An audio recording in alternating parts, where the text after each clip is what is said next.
Hello, welcome to another episode of Anne's Garden. Today I'm going to talk about Hellebores. These are beautiful perennials.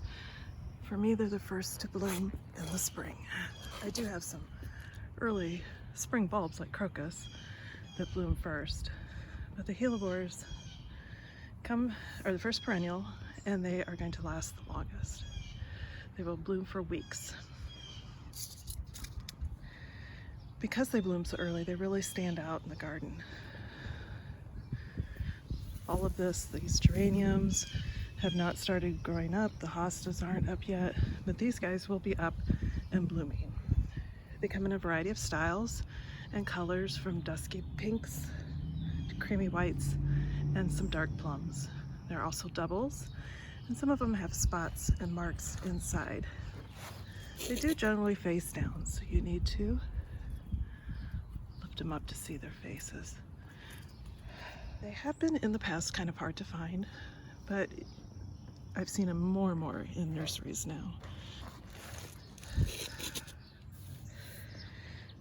One of the reasons they're so hard to find is that they don't come true from seed.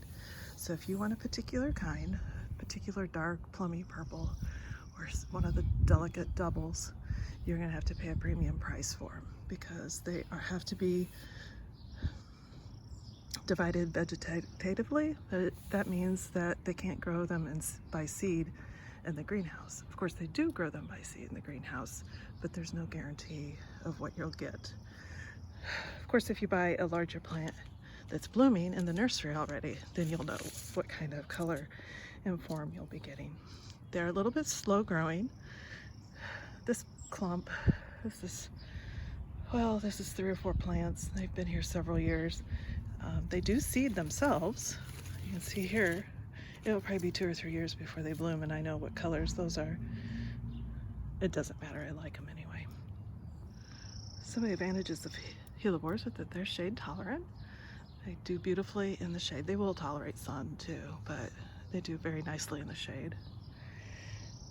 They're evergreen. These leaves will stay green literally until next February or March, when the cold and the snow has finally beaten them down and they turn brown. These big outer leaves will drop away. From the inside, or the center of the plant, new leaves and the bloom stalks will come up. Another great advantage of them is that they're deer resistant. So if you have a deer problem, get some Hellebores. Now, the sad truth is with deer is that if they're hungry enough, they'll eat just about anything. But Hellebores are going to be at the bottom of their list. So let me show you a couple close-up example. Now, these Hellebores are a little bit past their peak bloom. Obviously, they're still pretty with pretty colors. And here's one that's just opened recently, and you can see the inside. As this one, the seeds have already matured in there. Now, if you want to cut them for bouquets, and they make lovely, long-lasting bouquets, you don't want to cut this one, even though it's very pretty, because it will wilt almost immediately.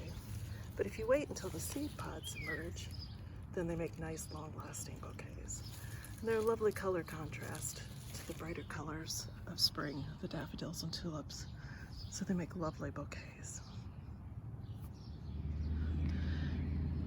Here's an example of the plants themselves have some variety.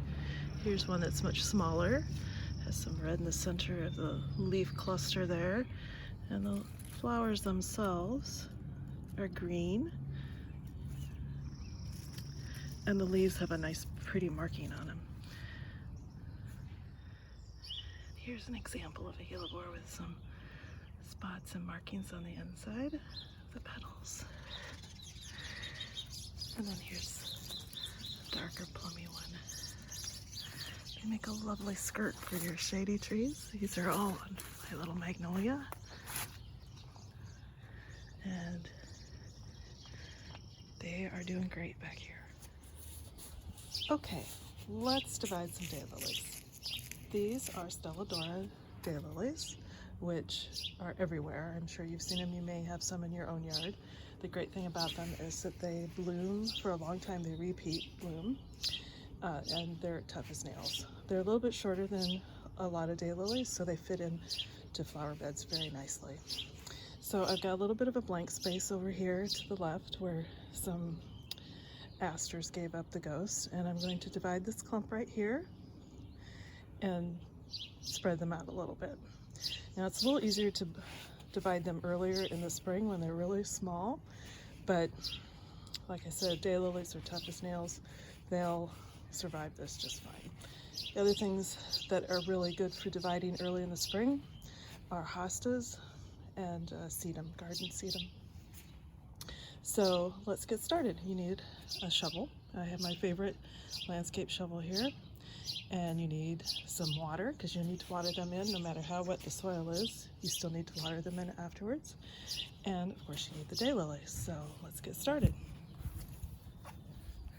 So I'm just going to, it looks brutal, but believe me, it works. So I'm just going to find the edge of the clump.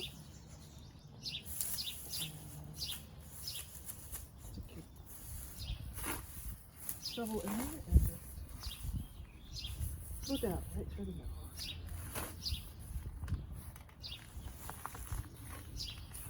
Move around to the other side here. And we pull out a clump like this. Off the excess dirt.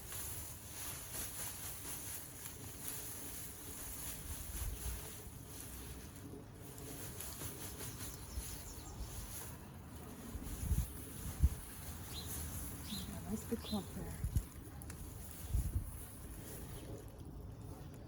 Now, straighten up now. Yeah, there's some leaves like behind here. I probably lost a couple bits and pieces. But that's going to recover really quick. And you won't even notice the hole real soon. The real advantage to doing it earlier in the spring is that you can cut out a piece and really not notice any difference. This will still fill in nicely. I could dig these up and spread them out a little bit. But instead I'm going to concentrate on this. You want a shovel with a nice point on it, nice sharp edge. I like this size. It's easy for me to handle. It's nice and sharp. There you go. You just start dividing it up. Because this is such a vigorous variety, you can cut them into pretty small chunks and still get a good coverage very quickly. Turn that one over. There we go. Nice to check for any weeds in there. Unless you don't have weeds in your garden. I do. And they're always sneaking in. So I'm going to spread them out here and fill in that area. I just did 4 clumps. You could have even divided it smaller if you wanted to. But I like a full garden. And these will fill in pretty quickly. Now last step is to water them in good. Be sure to water anything that you transplant, even if it's pretty wet, or even if rain is predicted in the next couple days, even if it's predicted that evening. Go ahead and water them in so they can get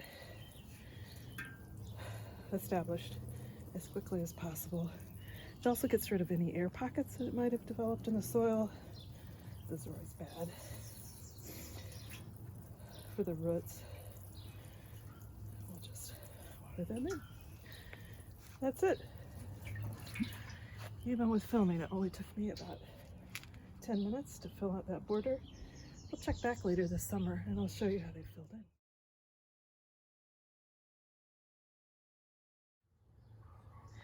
As always, if you have any questions or would like me to talk about any particular garden subject, please let us know in the comments below. Thanks for watching.